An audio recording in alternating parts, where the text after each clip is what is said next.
Hello and welcome to episode 24 of the TRUUMAN Podcast, the podcast designed to create a generation of self-defined men. Today, I'm joined by Adam Parks. Adam, thank you so much for being with us today. Absolute pleasure. Nice to be here, Lewis. Amazing, thank you.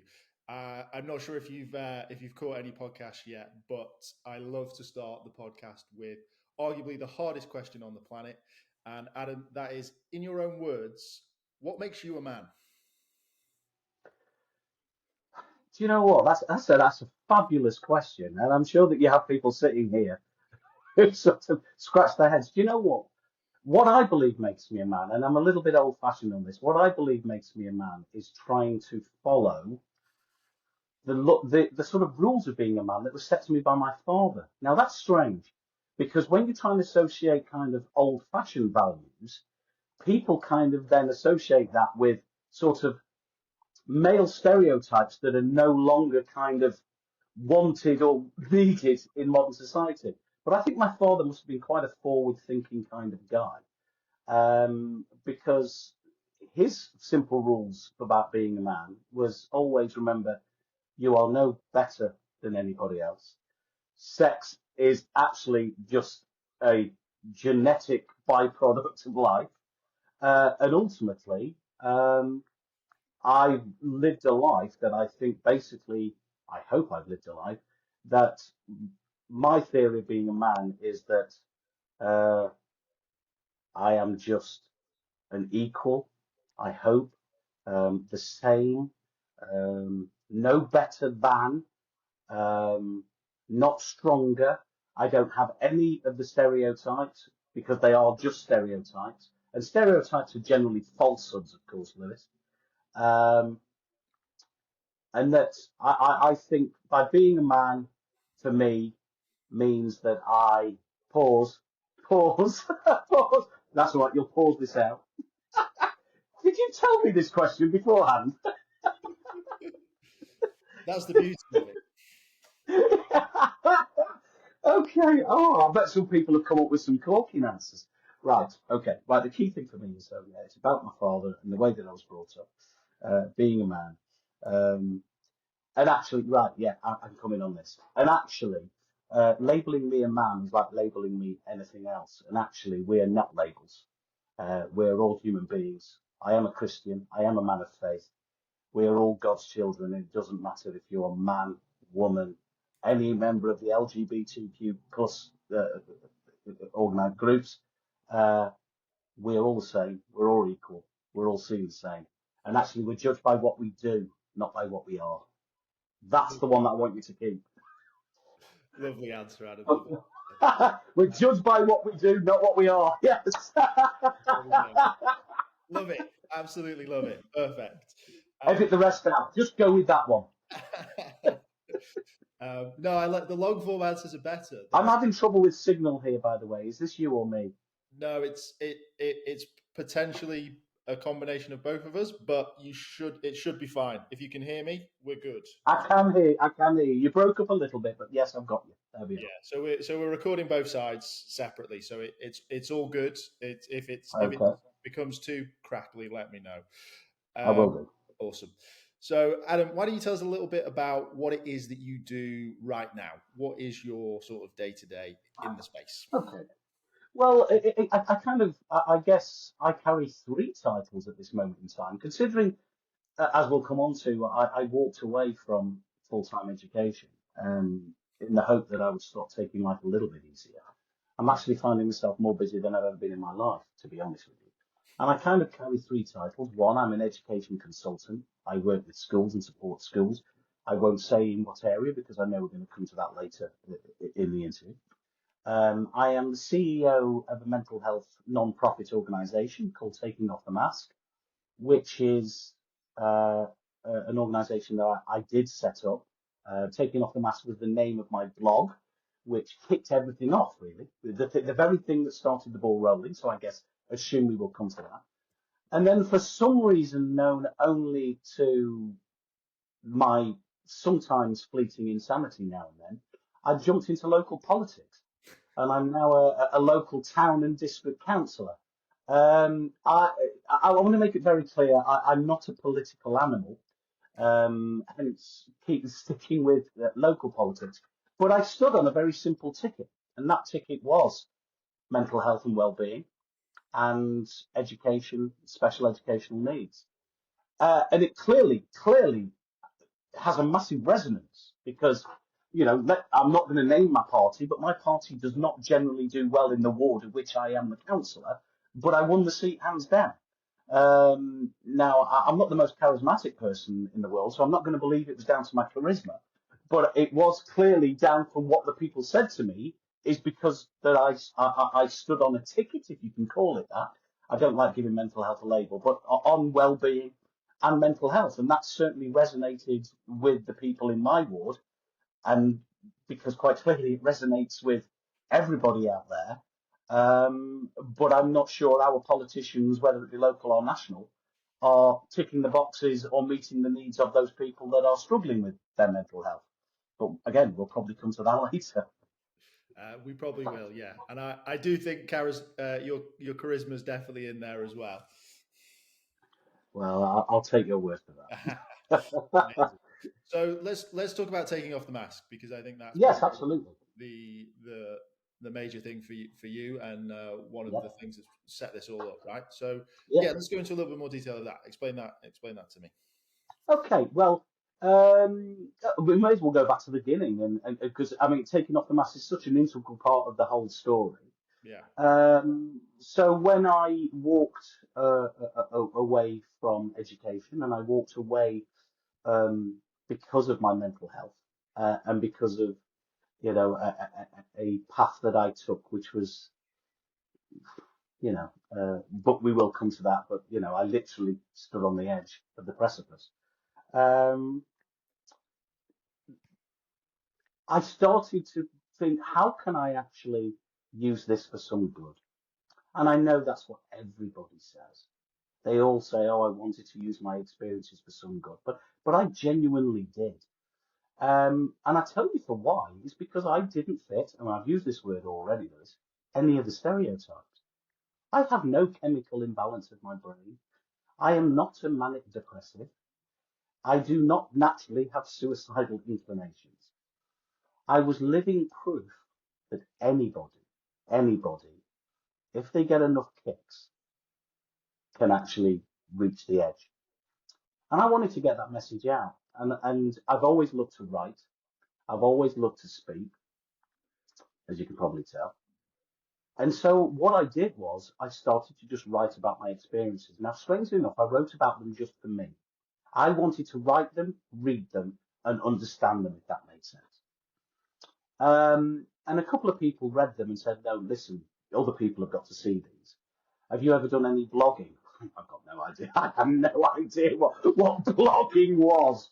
But they kind of showed me a particular site that I could go to and just put my stories on there. Listen, honestly, I didn't think anybody would have any interest in them whatsoever. I gave them the title Taking Off the Mask because it was about taking off the mask that we live behind. And that's what I called it. I was being a bit dramatic. And I wrote it in chapters. And for some reason, it went crazy. And sometimes it can do that. The right person clearly read it and shared it. Somebody with a lot of friends. And then it went viral. And suddenly, my blog was being read by thousands of people all over the world. And I could have sat at home and just sort of stroked my ego and thought, yes, I'm wonderful. I'm writing these things and people like to read them. But that's not the way I work. I thought, actually, I've got a huge mass of people here. I think it was about 13,000 people at the time. Over 100 countries in the world. We can be a force. So I used the name of Taking Off the Mask. I put it out there in my blog. I'm tempted to create an online community where you guys can all share your experiences too with each other. And again, the response was massively positive. I set up the Taking Off the Mask community. More and more people joined. People were putting on their own experiences. People were sharing their experiences. People were supporting each other. It was such a powerful thing to see. And so that was it. It was all a happy accident. I didn't set out to set up anything. It created itself. And so Taking Off the Mask now exists. We're still largely an online support group, but we do go out, we do give talks, we do give sponsorship, um, and we kind of try and bob our heads up wherever we can, really. Um, and we're now in the process of becoming a CRC and a full charity, because I think people always have a natural sort of non-profit. What does that mean? Well, quite simply, I've never taken a penny from Taking Off the Mask, but you know, we live in a society where not everybody always believes that. And I also do, as part of that as well, I do personally, my sort of donation to the charity is I give my services for free and will support individuals, groups, and otherwise. They will pay for that. That goes into Taking Off the Mask. That is then used for sponsorship. Scholarships is our big one. I'm very keen. My two passions are education and mental health. And what I want to do is use the money from Taking Off the Mask to sponsor people who have struggled with their mental health, to take qualifications, etc., for them to be able to give back and now support people with their mental health. If that makes sense. Yeah. So it's a very simple premise. It covers my two great passions. Our tagline is fighting the stigma of mental health. That's what it's all about. And remember, the majority of stigma for mental health is self-induced stigma. It's very easy to blame the public for it, but actually, especially with men, we create our own stigma. I'm a man, and I'm not allowed to feel this way, or I certainly can't tell people that I feel this way. And that's what it's all about. And it runs itself. It's beautiful. That was the great thing. It's got thousands of members who are so committed to it. It runs itself. I just sit back and sit in awe of what took place, what they do, and what takes place. So I started it. They've taken it and they've run with it, and it's just fabulous. It's a true testament to the power of community, right? Real, true power. Absolutely. And why it came about, and I'm sure you've heard this from other people you've interviewed, Lewis, is I'm not in any shape or form putting down or criticising counsellors, psychotherapists, psychologists, etc. They do a magnificent job. But actually, and I think, again, more so with men, they find it easier if they are going to speak, and they don't naturally find it easy to speak, they find it easier to speak to somebody who can relate than somebody who maybe has got the qualification that tells them they relate. And that's what Taking Off the Mask is. So if somebody comes in with postnatal depression or severe anxiety or the loss of a loved one, there are hundreds of other people that have experienced the same thing, and to say, I'm with you, I can tell you, this is what I did, this is how I felt. And that's what actually lifts you. I'm one of those people. I learn from talking to people who've been there. If you want to learn about the Holocaust, you've got to speak to a Holocaust survivor. Yeah. If you want to learn about the war, you've got to speak to somebody who was there. Yes, the historians will give you the facts and the statistics and the information, but it's only somebody who's got it inside there that can truly switch you onto it and make you go, yes, that's what I need. That's a really nice analogy. I like that a lot. That's really interesting. I think one of my favorite things about what you've said there and how it all started was it was essentially selfish. It was your therapy in a sense, and I can draw Absolutely. I can draw a lot of parallels because that's exactly why I started this. It was solely a selfish reason. I wanted to talk about what was going on with me, and I wanted to do it with other men to see if there was other people that wanted to have these conversations. So it's nice, and I hope to have as many users as you have in the future. That would be an amazing sort of goal. Well, I'm now gonna, I'm gonna pop you out there to a few thousand more. So there you go. There we go. We're starting to move, which is great. So yeah, Gone again. You touched on men there again, which is nice. In regards to seeking comfort from others rather than from experts, and Absolutely. it seems to be a bit of a common trend. I've got a few friends and a few people that I've interviewed on this that are happy to speak with therapists and coaches and those sort of things. But I'm more than happy to speak to them, and some of them are absolutely wonderful. yeah, And I want to make that very clear. I'm not putting it out there. Don't go and see a counsellor and don't see a therapist. What I'm saying is, if you can't because you can't, yeah, then there are people out there with none of those qualifications who genuinely can help and support. yeah, definitely. I also see it as like a step one. Like that stigma of like going to speak to someone is Yeah, unfortunately still there for a lot of men, right? But absolutely. these communities that are popping up are helping men have these conversations, and ironically helping them get to those sort of professions when they need them because they feel more Yeah, comfortable doing it. no, absolutely. Amazing. So I want to talk a little bit, if you don't mind, more about the story before. So like what sort of caused all the stresses and all the things, and just sort of take us all the way through to a nice run up to that, if you don't mind. Okay, yeah, not a problem at all. My story is not a new one. I'm sure it's one that you hear very often, and it's certainly one that I'm sure in the pubs and clubs of Great Britain is heard all the time. We have two. I always say this. We have two. I know people will say we've got more. I always say we have two lives. We have a home life. We have our work life, and we hope to find some kind of balance between the two. If one is struggling, we hope the other one can Yeah, at least find some, you know. And people say, oh, work, how can work ever lift you? Well, no, actually, work can at least be a positive thing because it takes you away from the negative of the other. And it's about by 2011, 2012, my relationship, my marriage was broken. Again, I can't use that as an excuse. How many people will say that? But up to that point, my work had always been something that I could throw it behind. I was very fortunate. I've been very successful in my role. I worked in special education, outstanding Ofsteds.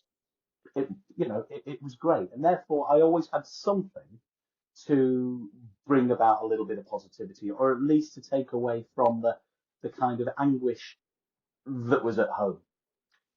But in 2011, towards the end of 2011, I guess a perfect storm was reached. My marriage at that point came to an end.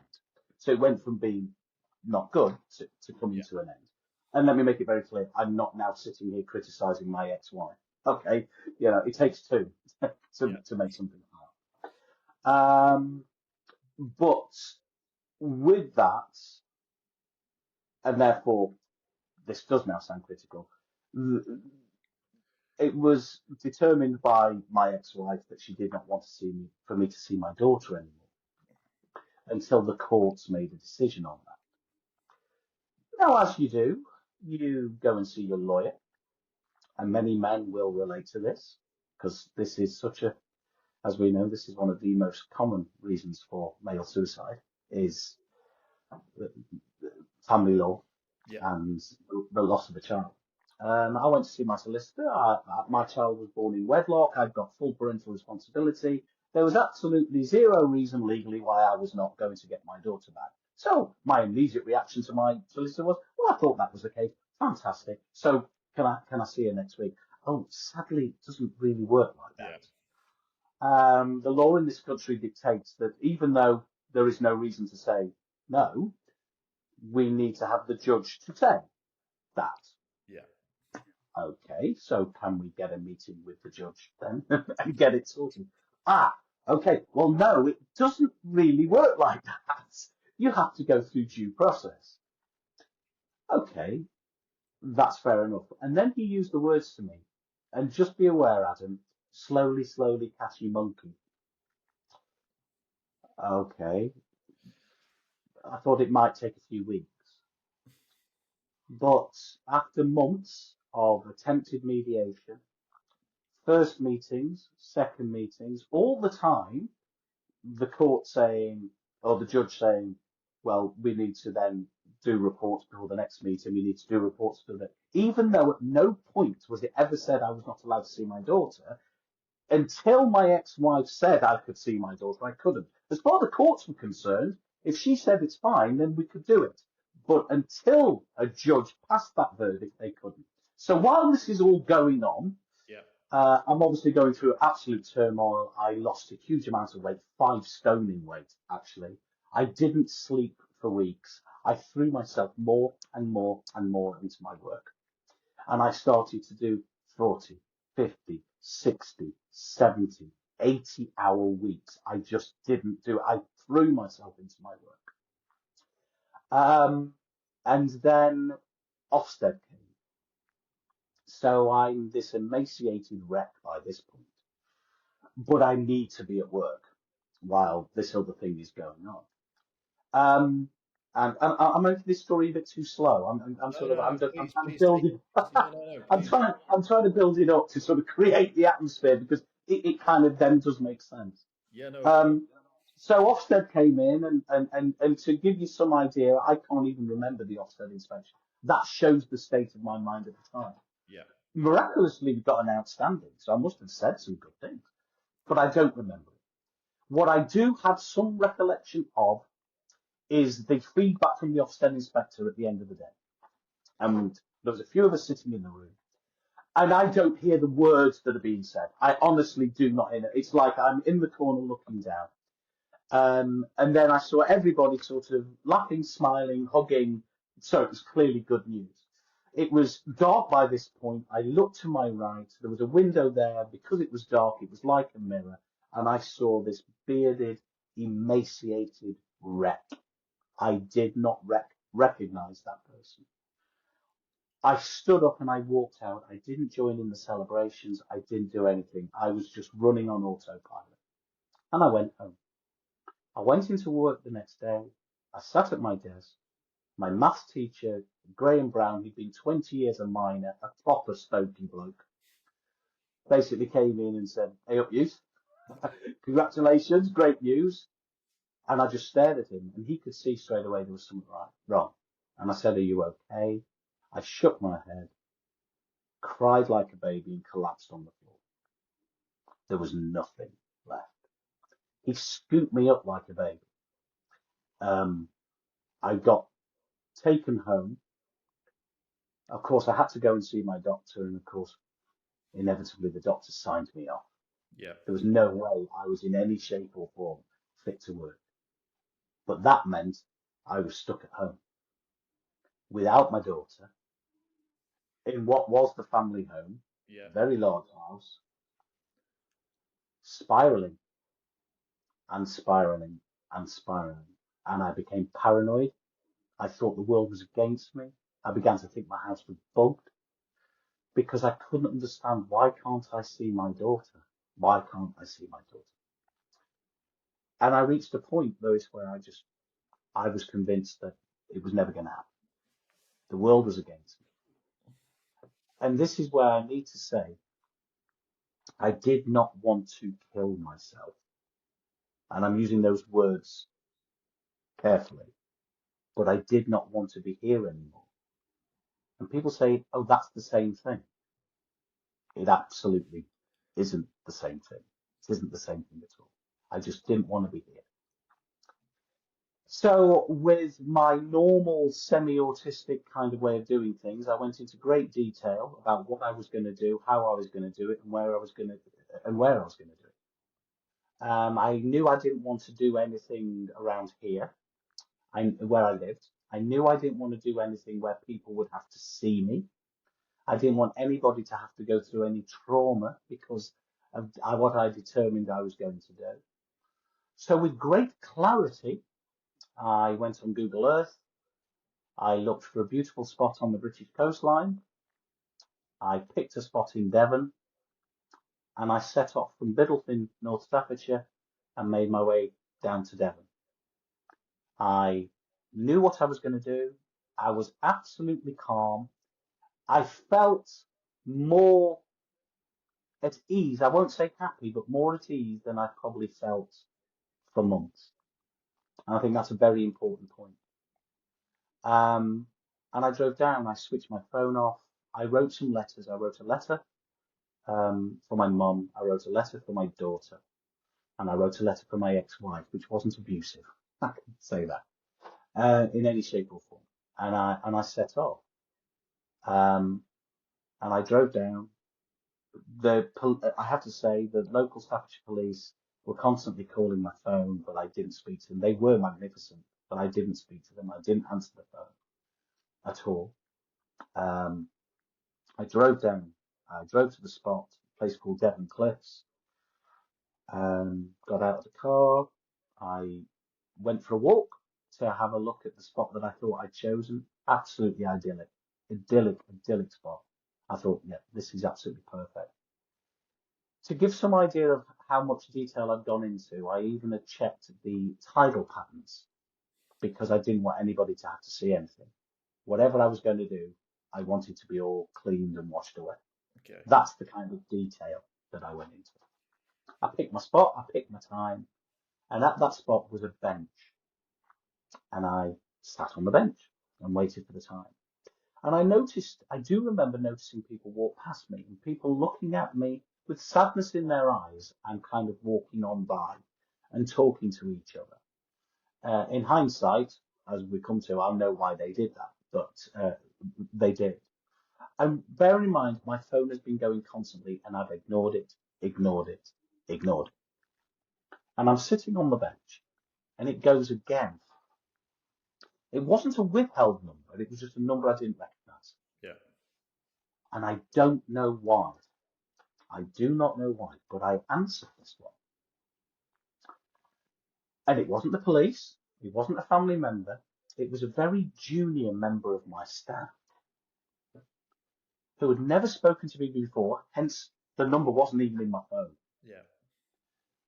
And said, Adam, I don't know why, but I've got some idea of what's going on. And I just wanted to see how you are. Now, I didn't say I'm sitting on a bench about to jump off a cliff, but I did say, life is tough right now. And then this young lady said, she goes, Adam, everything is going to be fine. I said, oh, okay. Why is that? She said, I've seen you with Ellie. I've seen you with your daughter. And you're an amazing dad. And you're going to get her back because you can't fight fate. And now I have the words can't fight fate tattooed on my arm. Because she said that at that point. And literally, at the point that she said that, my name got shouted out. Literally, Adam. And because I'm kind of in a semi-delirious state, I literally looked up. I thought it was the big man upstairs. I had no idea who was shouting. And then literally from behind me, 3 Devon and Cornwall police appeared. And they sat with me on the bench. They didn't put me to the floor. They didn't put me in cuffs. They didn't speak to me as if, oh, here we go, here's another one. They spoke to me like a human being. They were fabulous. And they stayed with me for a long time. They talked to me. They listened to me. They cried with me. And then one of them, and these words will live with me forever, said, Adam, if you now want to go and jump, I'm not going to stop you. And I did smile. He made me smile. And I said, I'm sure you're not supposed to say that. He goes, no, I'm not, I'm not going to stop you. He goes, but I do want to say one thing to you. You're doing it because you don't believe you're ever going to see Ellie again. And I said, yeah, that's exactly what I'm doing. And he said, do it and you're definitely never going to see it again. And it was just like the light bulb moment.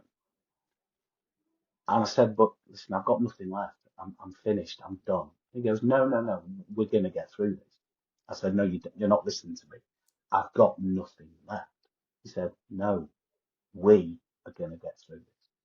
And I realized then that some guy who never met me before in his life, who's probably had a whole series of incidents with people going through mental health crisis on a daily basis. The reason that people were staring is because I was sitting in what turned out to be a well-renowned spot. I didn't know that at the time. Yeah. And yet he treated me like he genuinely cared. And it was his words and what he did and how he said it. And he said, we're going to get through this together. That basically became 6 years later, the whole basis of taking off the mask. Now you can see how it's all interlinked. People who don't know you genuinely caring about you. And from there, I came home. I got the fight. He gave me some strength. I built myself back up. I got my daughter back.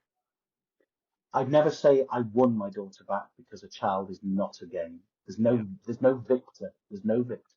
But the right thing prevailed. I was reunited with my daughter. She's now a teenager and doesn't talk to me again. But that's that's just the norm. But ultimately, that was the life-changing experience. And that was it. And it was then with my blog when I wrote that story. And I guess, reading it's quite a good story. It is, and it's got one that builds up quite nicely. Yeah. It creates tears, okay? And tears bring in audiences. I know that. And unfortunately, the majority of people in that state don't get that. Yeah. But what I was very keen to do is suicide only comes into the public consciousness when somebody famous dies. 6,500 men in this country are taking their own lives each year. Yeah. How many of them are famous?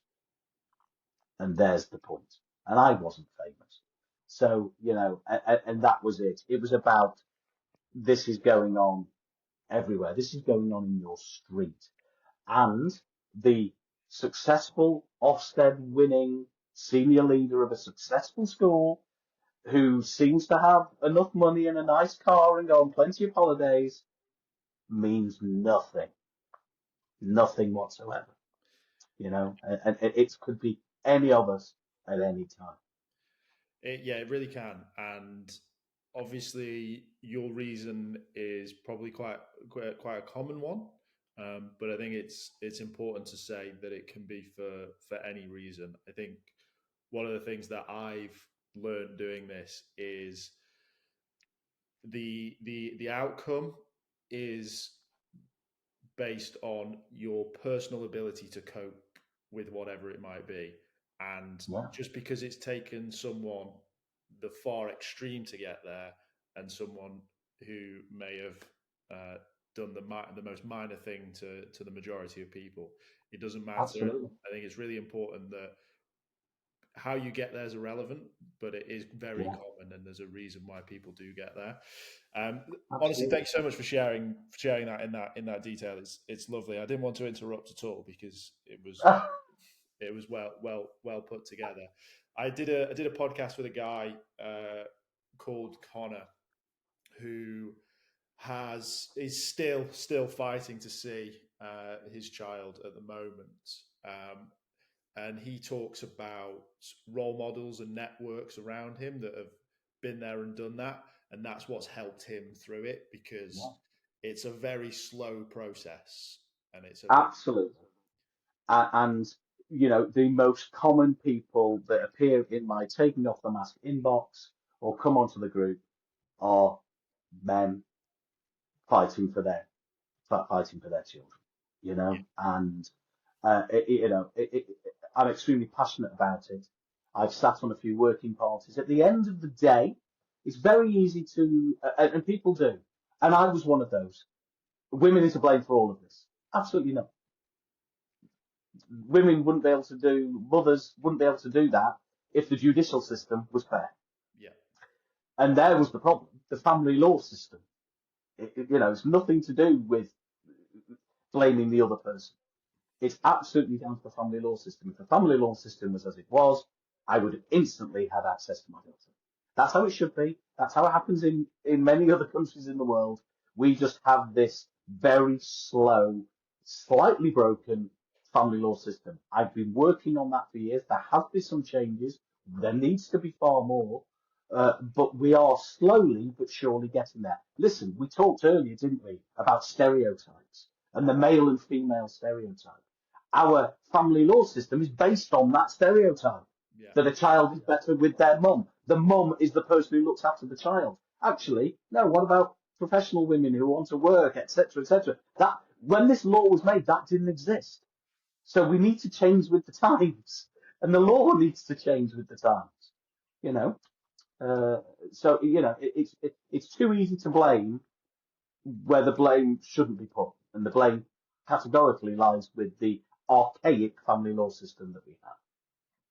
Yeah, it's that was sort of his response to it was, it's just a slow system, and as soon as he got his head around that, it made life a lot easier for him. And he just, and I actually ironically did some work with a charity many years ago that works on both sides of this, like separation support, and it's like looking at not using your lawyer as a sounding board, because they're expensive people to cry at, and it was like going to them with facts and figures and then walking away. You're absolutely right. But at the end of the day, slowly, Catchy Monkey made my solicitor about 16 grand. Yeah. Do you know what I mean? He's delighted. I'm sure he's got a nice car and a nice house too. Yeah, exactly. Yeah, exactly. You know, it works in their favour. If it was rapid and we just needed to go into the magistrate's court, fill in a form, and it was done, they'd make nothing from it, would they? No, exactly. So yeah, it's there's a lot of things to take from that, and I think it was a really thank you for sharing that. It's really important that you feel comfortable doing that now as well, because it's obviously helping other people, which is great to see. So let's move on to what's now and what's next. So obviously you had some success with taking off the mask, and you thought, you know what, I fancy these 80-hour work weeks again. Yeah, exactly. Well, it's interesting. One thing I vowed to do was to never do those hours again. But ultimately, I'm also a person who finds it very difficult to say no. And actually, you know, I walked away from education, but I didn't want to. It was my passion. It still is my passion. Working with the most vulnerable young people is my absolute passion. And once my story came out, the idea of a ex-head teacher who tried to kill himself makes headlines. It shouldn't, but it does. And it got in the local newspapers, and it got on the radio, and people wanted to talk to me. I'm not a go at you, Lewis. I'm delighted to, but they wanted to hear this story. But the problem was, it was all about head teacher tries to kill himself. It was not about what it should be about, which is the mental health crisis that we're going through. And so I've always been very good. So I've written my own articles to follow these up, to say, actually, it's not about my story. If you want to use my story as a catalyst to something else, then fine. But just don't use my story in isolation because you think it's a good story. Yeah. That achieves nothing. And I did that, and I went away on holiday. And while I was away on holiday, I got an email from a local deputy head teacher. I will name him because he's so influential in what happened next. It was Garrett Murray, who at the time was the deputy head teacher of St John Fisher Catholic College in Newcastle-under-Lyme in Staffordshire. He is now the head teacher, incidentally. But at the time he was the deputy. And he read my story, and he saw, hang on, this is education, mental health. We're going through an absolute crisis in education. Can this guy help? And I'd never thought about it, never considered it. But he said, listen, if you get a chance, when you get back off holiday, can we have a chat? And we did. And having that conversation with somebody in a senior leadership role in the school, and me saying my bits and him saying his back, I suddenly realised the guilt I felt from walking away. I don't have to. I can still give back. I knew I couldn't leave the school anymore. It would break me. But I can still give back. And so he asked me to go into his school to support him and his staff initially, to find out what the state of play was. And he came up with a wonderful quote. He goes, and this was so true for senior leaders and in business and education. He goes, I think I look after my staff's mental health quite good. He didn't say I do. He said, I think I do. I want you to find out if that's true. But actually, it was the end of his sentence. He said, but I'm not sure who's there to look after me. And that is enormous with school leaders. I was the same. Yeah. I carried as much as I could the trauma and concerns and worries of my staff, but I got nowhere to put it.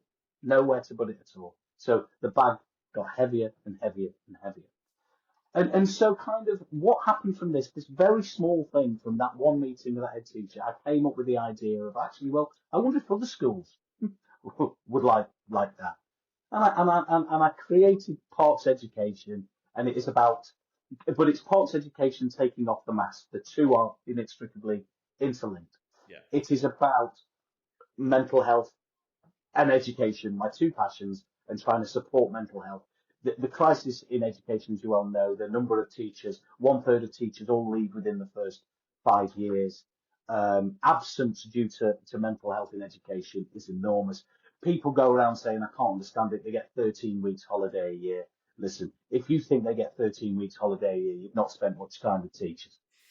It's like, you know, if a teacher can grab 1 week's holiday a year, I'm amazed most of the time, you know, but that's what they hear all the time. And I guess they just don't feel particularly valued. And that can be in the workplace and outside in society. So I sort of started to go into schools, speak to staff, support staff, but on seminars, sessions, training, talking, one-to-ones. I would do absolutely anything I could to keep good teachers in the profession. That was my bottom line. I didn't want people to leave the profession. There were too many brilliant teachers leaving the profession. And then, of course, once I was in there, they looked at what I'd actually done and then said, well, can you work with the kids as well? So I went from working with the staff to working with the kids. And it kind of, everything just kind of snowballed from there. So like taking off the mask, I didn't go with any great business plan. I want to do this, this, this, and this. I love things to just happen. And everything that I now do in schools, and that ranges from one-to-one work with staff, one-to-one work with kids, group working with kids, still teaching kids, group working with staff, doing training programs, working with governors. You know, I do everything that I did as a head teacher once again. But it's so different when you're doing it from the outside looking in. You know, but my one thing to all the schools and to all the head teachers that speak to me is you've got to be prepared for warts and all. If you want me to come in and just do a rubber stamp that you can say to Ofsted that you support your staff's mental health and you don't, you're not going to get that from me. Yeah. You know, there are people out there, there are people who will tick a box for hire. That's not a problem, but I can't do it. And I have turned down work when I've known that that's what people have wanted me for. If you've been to where I've been to, you won't do that. And so that's what I do. So, you know, I'm working in schools 3 full days a week at this moment in time, which I was never going to do. I always said I'd only just do one. And then just to decide that I was not doing enough, I decided to enter into local politics. And I'm now a town and district councillor as well. But again, as with everything that I do, standing completely on a mandate of wellbeing, mental health and education. So those are my passions. That's what I do when I stand up in the chamber. It is everything to do with wellbeing, everything to do with mental health, or everything to do with education. I'm not in it for the politics. I don't play politics. Any aspect of society where I think I can make a change, if there is a space, I will jump into it. So I've jumped into it in the charity sector. I've jumped into it in the consultancy and education sector. I've jumped into it now in the politics centre. It's not about Adam Parks. It's about there is a space that I may be able to make some change. And that's what it is. And if there's another space, I've no doubt, Lewis, I'll try and jump into it. Amazing. So what do you think is affecting kids the most these days? What do you think is causing the crisis? Yeah, and this is one that you'll hear because, you know, there are many people out there, certainly with regard to young people, that have become a little bit what I call mental health deaf.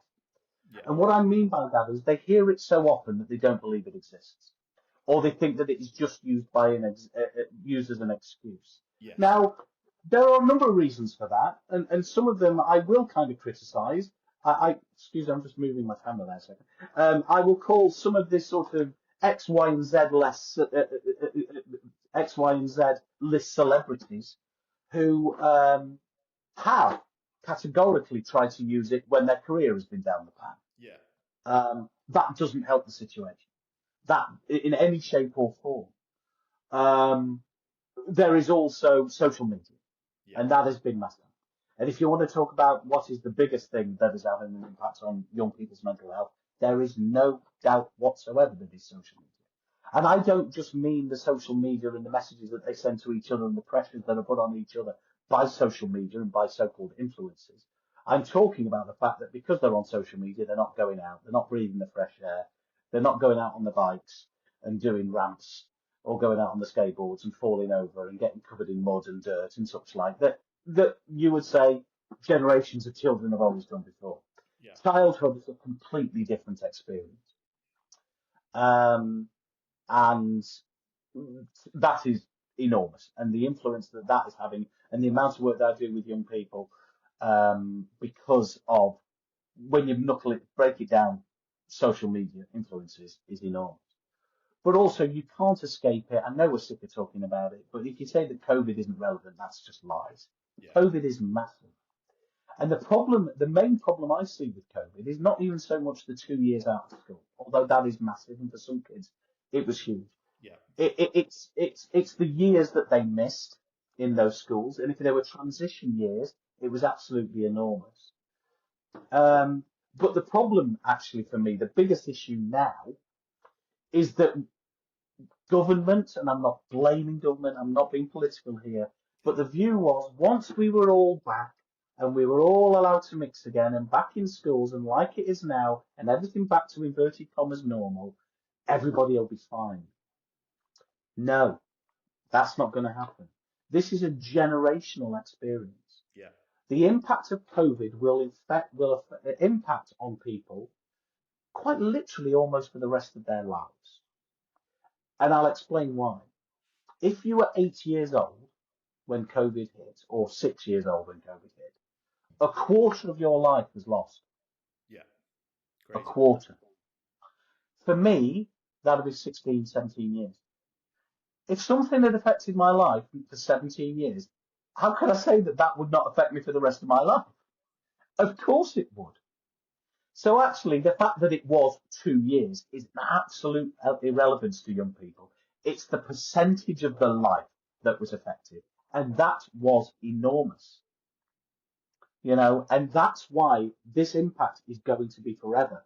So the government idea of COVID recovery schemes and supporting schools financially for a couple of years post-COVID is absolutely pointless. They hadn't done the maths. They hadn't worked it out because it was all being done by scientists and doctors, medical doctors.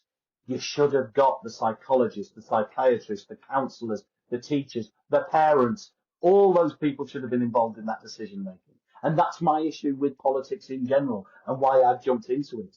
Because you need to be speaking to the people that have been there. I mean, how simple could you be? If you want to talk education, speak to people that are experts in education. If you want to speak psychology and mental health, speak to people that are experts in mental health. These decisions should not be made by politicians who the only thing that they have to make the decision by is an abacus and how many pounds, shillings and pence that they've got. Yeah, it's an interesting thought process on it. I think for me, the weaponization of mental health is a big thing. So like using words like trauma and gaslighting and saying that yes, this is a big thing. I mean, it's a big thing in adults, let alone children. I mean, absolutely. And I'm sitting in one-to-ones, and I've had one-to-ones with young people from age 5 to 18 who are when they're still in education. And I have had terms depression, anxiety, gaslighting, narcissist given to me by primary age children. Crazy. That I don't think I knew a word over 6 letters when I was in primary. No, and I didn't want to either. I didn't want to know it. There's the point. And this is the influence of social media, because it is there. Because there are influencers who are 12, 13, 14, who are openly talking about depression, anxiety, and mental health. Yeah. And there's the point. And this is mental health deafness. This is exactly the point. And so are we convincing some children that they're struggling with their mental health? Oh, yes, we are. Yeah. Yes, we are. And I will regularly say to some person that, no, being sad is not a mental health problem. It's completely normal. Having low mood is completely normal. There's a far cry from that and depression. Yeah. And if I described what my depression looked like, you would see how different it was. Depression is not getting out of bed for a week and not eating for 17 days, not sleeping for a fortnight, lying in your own filth. That is depression. Low mood is very, very different. Yeah, it literally is. If you're not having ebbs and flows in life, what is life anyway? But yeah, depression is horrendous, and Yes, true anxiety is horrendous. And absolutely, like, absolutely. I've had anxiety attacks in the Liverpool station, and I just wanted to. I had to get off the platform. I had to Yes, go and stand outside in a corner, in next yes, to two walls. The fear of people seeing me. I just wanted the world exactly, to engulf me. Not, exactly. oh, I'm a little bit nervous. I must be anxious. Yeah. Oh, and it does happen. There are young people where the teacher will ask them a question and they say, I've had a panic attack, and go running out and then come running to me and say, I'm having a panic attack. And, can we rest assured, look, this man says, no, you're not having a panic attack. You're not having an anxiety attack. Yeah. Who's told you that that's what it is? And you're right. There are adults in positions of trust that are using that terminology, and they need to stop. Yeah. Well, that's going to be my question now, I guess. What needs to change? What needs to change in this space? Listen, the key thing for me with this is the word health after mental. And we seem to have got it, and then until we put mental health in the same space as mental health in the same space as physical health, we're going to have this problem. Because we don't have that problem when we talk about heart health or cancer health or a broken leg. But when it comes to mental health, we've not quite got it. We've not put it into the same space. So actually, if we try and do stuff around this, that's just woolly. We actually need to get back to core. And the thing for me is to actually get the whole idea that it's about health and incorporating mental health and having feelings about mental health and talking about mental health just like we would any other health. And we don't go around talking about cancer all day or heart trauma all day or our ingrowing toenails all day. But for some reason at this moment in time, mental health is what everybody's talking about all the time. And actually, we need to pull it down. It needs to fall into that space of health. Yeah. And I think when we get there, that's when we'll be in a better place. And I think generationally, there is an opportunity to get there. Yeah. There is. Because I know that the young people can be slightly exaggerative about it, but actually, when haven't young people exaggerated about things since time immemorial? That's what they do. But on the positive side, they are far more aware of it, understanding of it, and accepting of it. Yes. So maybe they exaggerate about it a little bit right now, but ultimately that is going to change, and they are going to be a generation for which mental health is the norm, Yes. and it is part of health. So actually, whilst we're going through a bit of a negative with that kind of group at this moment in time, I think ultimately it will lead to the positive. My mum's 87 years old. She still will say things like, "It didn't happen in my day." I think that's always wonderful. Men didn't have mental health problems in my day. Yes, they did, Mum. They used to just go to the pub and drink all day. Yeah. And then maybe go home and then maybe beat up their wives and partners, but nothing was said about it. That's the difference. It's not a new thing. It has always been there. So two of my great uncles committed suicide. Sorry, completed suicide. Should never say committed. Completed suicide. after the First World War. This is not a new thing. Two brothers. It's not a new thing. It's just that it was always brushed under the carpet and never spoken about. Yeah. That was the stigma. But because of that, there are generations of people who think that it's just a new thing. Never happened in my day. Of course it did. Yeah, we're just talking about it more. The Exactly. bringing mental health into health is an interesting angle to it. Speaking to a couple of people this week, done a couple of podcasts, and one of them is talking about sort of almost dropping the health and saying sort of like mental fitness and like looking at that sort Yes, of thing. I absolutely agree. Because actually, and I think that raises a good point. It isn't just, you can't just put mental health in a box. You can't just put cancer in a box. Yeah. You can't just put heart disease in a box. You know, cancer comes in many different forms, and some are very fatal, some are not, some are easy curable, some aren't. You know, like any other health. So actually, I think there are things to do with. I have no problem with a diagnosed mental illness, using an old-fashioned term, coming under the term health. That's fine.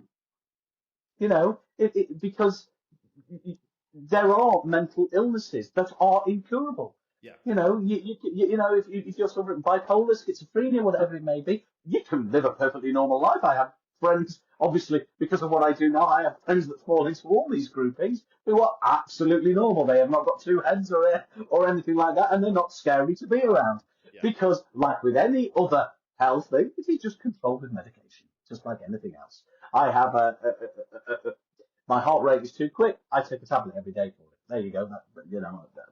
That's just what we do. But then there are mental experiences that I would then fall under that mental fitness. You know, you can have a temporary slip in your mental fitness. Yeah. You know, and I don't think we need to call that mental health, like you say, because you know what? We're going to do it, we're going to sort it, and we're going to put you right. Whereas we're not going to cure somebody with paranoid schizophrenia. No, there is those extremes, right? And I think you use your government example. Like, let's look at some of where they're balancing pounds, pence, and shillings, as you said. Yeah. When it comes to cancer and lung cancer, there's obviously now campaigns against smoking and not to smoke and not to take it up, Absolutely. and those sort of things. You're saying there's this generational change. I imagine it won't be long until we have campaigns around mindfulness and having conversations so that you don't spiral into these things long term and sort of potentially go into that side of things. Because And no, sorry, go on. no, I was just going to say, because with this current weaponization of those terms, it's obviously naturally going to put a strain on the people that need it, the bipolars, the schizophrenics, the people that are actually in severe depression, and that's taking resources away from people that need it. And you're absolutely right. And actually, to put that into some perspective, we're very aware that the CAM system at the moment, we hear about it being broken, and it is broken, and I get very frustrated about it. But actually, this sounds awful, but I've got to say we are partially to blame for that, and by that I mean society, because there are many, many people out there who are desperate to get a diagnosis. And that sounds like an awful thing to admit, but there are. You know, I come across it on a regular basis. Yeah. The young people and their parents who are desperate for a diagnosis, when actually there is no diagnosis needed. But actually, all these referrals are going in, and the waiting lists are longer than they've ever been, because the referrals are more than they have ever been. Yeah. Don't get me wrong. CAMS needs a complete overhaul. I am not defending them in that sense. But ultimately, we aren't helping the situation. But within those referrals, Lewis, are paranoid schizophrenics, bipolars, who really need to be seen, and they're not. And there's the problem. I think with regard to are we going to see mindfulness, etc. campaigns, I think we already are to some extent. The problem is, and this probably relates to what we just said, they're targeting that younger age group with them. I'm seeing them on social media and places like that. We need to get them on terrestrial television and terrestrial radio and things like that. and not just target the younger generation. But I am seeing it. The problem is you're putting it on social media, you're watching it on social media, and then you're watching an influencer who's 14 years old and openly talking about her self-harm. Then, that there's the problem, and I don't see how we can kind of balance that. Yeah, it's probably going to be a part two, most definitely, a more in-depth conversation just on those parts alone. Adam, I really want to thank you for your time today. It's been an absolute pleasure talking to you and hearing your story and hearing what you're doing now. But I would love to leave the final thoughts with you and let you sort of sum up. And if you want people to find you or find something that you're doing, then please summarize that in the last little bit as well. Yeah, no, thank you, Lewis. It's been wonderful.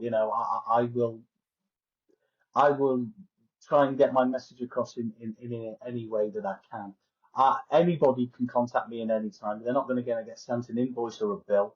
If you on Facebook, it's the Taking Off the Mask Community is the group. If you want to take a look at the group, but you can also get hold of me through the takingoffthemask.org website, and parkseducation.com. All my emails and contact details are there. I will always endeavour to get back to you. What I will say, and my passing comment and my final comment would be the same comment that I would, I'm sure many people have given, and I'll make this specifically for your main audience, which is men. You'll have heard it many times before, and people will say things to you like, "You're not alone. We've all been there. I understand. I get it. I know that means nothing to you. I know that means nothing to you because it meant absolutely nothing to me. But you know what? You've never met me. You've no idea who I am. You can drop me a text message. You can send me an email, and let's have a chat. Not from a psychological point of view, not even from a mental health point of view.